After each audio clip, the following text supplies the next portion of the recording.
يا أيها الذين آمنوا اتقوا الله حق تقاته ولا تموتن إلا وأنتم مسلمون.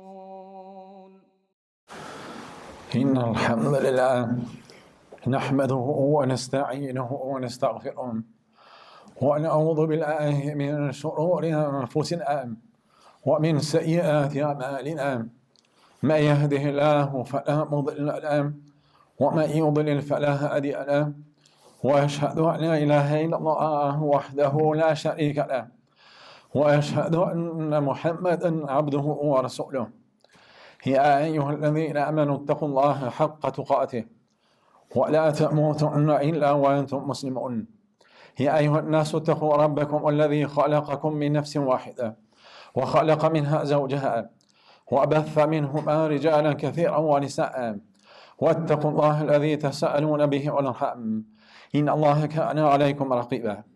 أما بعد، تجد فنظرمة بر الله سبحانه وتعالى، تجد الصلوات والسلامات شوفشين ببيغمبرين طول محمد عليه الصلاة والسلام، بتجد فائلتي تجد shokët dhe të gjithë besimtarët musliman të cilët shkojnë sipas rrugës së tij. Të ndershëm besimtar, padyshim që zemra në trupin e njerit është pjesa kryesore. Ajo e luan rolin kryesor në aspektin shëndetësor, po ashtu edhe në aspektin shpirtëror. Pra, dhe më thonë, në të dy aspektet Allahu e ka caktuar që zemra të jetë në rolin kryesor. Ashtu një zemër e shëndosh që ka rolin kryesor që trupit jetë i shëndosh, po ashtu në aspektin shpirtëror një zemër e mirë e ka rolin kryesor që ai njeri jetë i mirë apo i keq. Për arsye se besimi gjen në zemër, sinqeriteti gjen në zemër. Të gjitha punët e mira, burimin kryesor e kanë nga zemra. Për këtë arsye ne e shohim se ka zemra të tilla të cilët e pranojnë besimin. Mirë po ka zemra të cilat nuk e pranojnë besimin. Dhe ato janë zemra të ngurta, të cilat Allahu subhanahu wa taala të dy llojet i përshkruan në Kur'an. Edhe ai thot: "Fawailun lil qasiyati qulubuhum min dhikrillah." Thot mirë për ata të cilët i kanë zemrat e ngurtësuara, që zemrat e tyre janë aq të ngurta, të cilat nuk e kanë pranuar besimin, dhe të cilat nuk e kujtojnë Allahun, dhe të cilat zemra nëse përmendet Allahu, ato nuk kanë kur fat ndjesie. Po në anën e kundërt, Allahu i ka përshkruar zemrat e besimtarëve se ato janë zemra të buta, ato janë zemra të ndjeshme, të cilat kanë ndjeshmëri, të cilat kanë mëshirë. Për këtë arsye Allahu në Kur'an thot: "Innamal mu'minuna alladhina idha dhukira Allahu wajilat qulubuhum." Me të vërtetë besimtarët janë ata të cilët kur përmendet Allahu, zemrat e tyre friksohen, zemrat e tyre ndjejnë frikë dhe përuljen ndaj Allahut subhanahu wa taala. Për këtë arsye pejgamberi alayhi salatu wassalam ka thënë në hadithin e tij: "Ala wa inna fil jasadi mudghah idha salaha salaha al jasadu kulluh." Thot me të vërtetë në trupin e njerit është një pjesë, nëse ajo është e mirë, i gjithë trupi do të jetë i mirë. Nëse ajo pjesë e trupit është e keqe, i gjithë trupi do të jetë i keq. E ajo është zemra. Më thonë zemra pjesën kryesore që ka të besimit. Nëse një zemër e ka pranuar besimin, atëherë mund të cilësohet se zemër e mirë. Pastaj mirësia e saj shtohet varësisht prej veprave të mira që ka. Mirë po një zemër e cila nuk e ka besimin në Allahun fillimisht dhe nuk ka ndjeshmëri, ajo mund të cilësohet si një zemër e keqe. Dhe për këtë arsye, si tham në fillim, pra zemra ka rolin kryesor. Dhe pejgamberi në hadithin tjetër ka thënë: "Inna Allaha la yanzuru ila suwarikum wa amwalikum, wa innama yanzuru ila qulubikum wa a'malikum." Thot Allahu nuk shikon pamjet e juaja, as nuk shikon në pasurinë tuaj, por Allahu shikon zemrat tuaja. Shikon se çfarë keni në zemra dhe shikon veprat e juaja. Pa padyshim se veprat e njerit janë të lidhura ngushtë me zemrën. Ashtu çfarë njeri ka në zemrën e tij, i ka edhe veprat e tij. Nëse zemra e tij ka të mbushur me besim, ata nuk ka dyshim se veprat e tij të jenë të mira. Mirë po, nëse zemra e tij është mangët për nga besimi, ata edhe veprat e tij nuk do të jenë të tilla. Nëse shohim të dëruar vllazën këtë aspekt të ngurtësimit të zemrave, ne shohim pasojat e kësaj në shumë aspekte.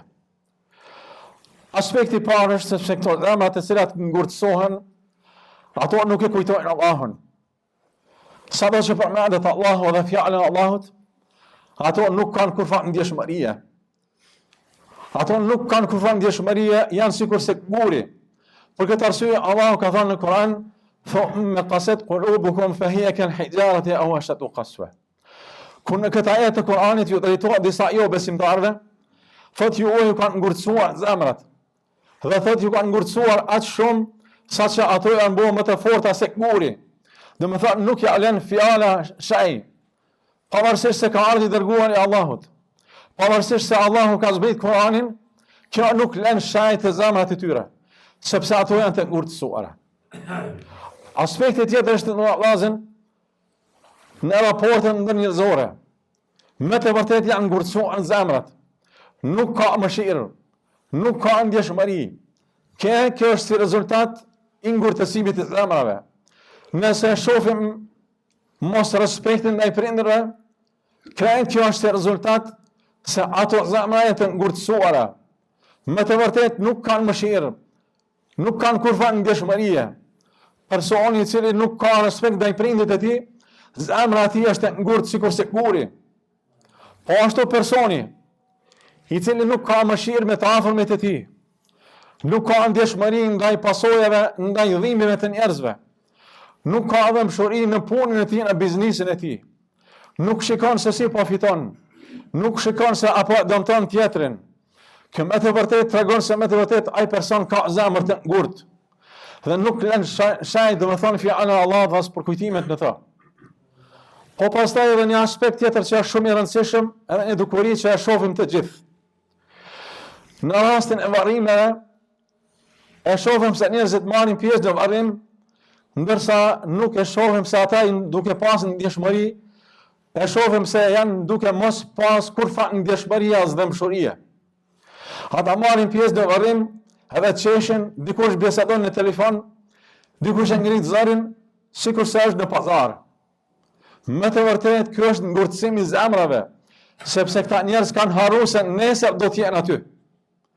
Prandaj kanë ardhur fjalë nga dietarët e hershëm të Islamit, të cilët kanë thonë në kohën tonë, kur kemi bërë pjesë në varrim, nuk kena mujt me dallu familjarët që me shumë i ngushëllu. Por arsye se të gjithë kanë qenë të pikëlluar. Por arsye se të gjithë kanë qenë të mërzitur. Edhe çdo njëri është kujtuar se nesër do të vdes edhe do të jap llogari para Allahut subhanahu wa taala. Prandaj kjo dukuri, me marr pjesë në varrim, mos me bë dua, mos me përkujtu Allahun, mos me lut Allahun që ky nesër do të jetë aty, me të vërtetë tregon se këta njerëz janë neglizhent, edhe kanë harruar domethënë se do të vdesin një ditë. Sidomos për arsye kryesore që pejgamberi na ka nxit që mi vizitu varrezat, ka thënë vizitoni varrezat sepse ato a përkujtojnë ahiretin edhe a përkujtojnë vdekjen. Dhe përkujtimi i ahiretit dhe përkujtimi i vdekjes ja zbut zemrën besimtarit. Bëhet më i ndjeshëm. Nuk bëhet një person i cili ka vrazhdsi edhe nuk janin për askënd. Veç një person i cili ka harruar se ka me vdek është i tillë. Prandaj të ndërua vllazën, zemra besimtare duhet të jetë e butë, duhet të jetë ndjeshme, duhet të ketë mëshirë, sepse ajo zemër që është e butë, aty ka vend mëshira, aty ka vend besimi, aty ka vend sinqeriteti. Aqulu ma tasma'un wastaghfirullaha li wa lakum min kulli dhanbin fastaghfiruhu innahu huwal ghafurur rahim.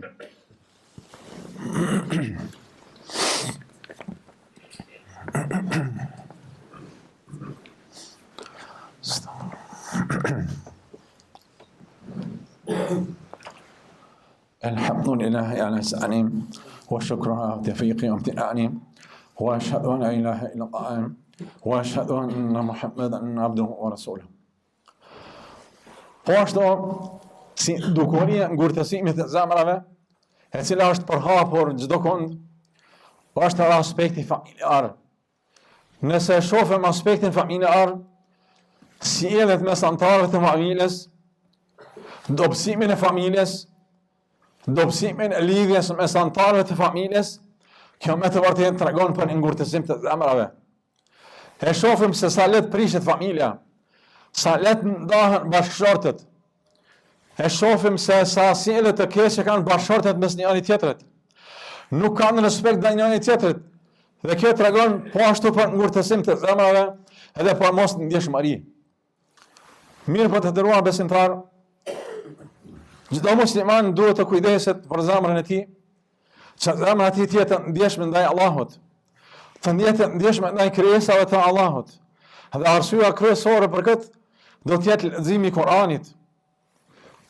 Dhe po ashtu punët e mira, po ashtu sinqeriteti, po ashtu parula ndaj Allahut subhanahu wa taala, bamirësia ndaj njerëzve.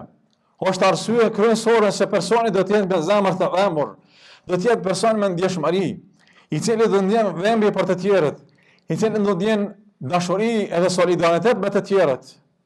Prandaj besimtari duhet të përpiqet në këtë aspekt dhe të pamojësoj zemrën e tij karshi Allahut, po ashtu edhe karshi njerëzve. Inna Allaha wa malaikatahu yusalluna 'alan nabi ya ayyuhalladhina amanu sallu 'alayhi wa sallimu taslima. Allahumma salli 'ala Muhammadin wa 'ala Muhammad كما صليت على إبراهيم وعلى آل إبراهيم إنك حميد مجيد. اللهم بارك على محمد وعلى محمد كما باركت على إبراهيم وعلى آل إبراهيم إنك حميد مجيد. عباد الله واذكروا الله العظيم يذكركم واشكروا على نعمته يزدكم ولذكر الله أكبر والله يعلم ما تصنعون وأقيموا الصلاة.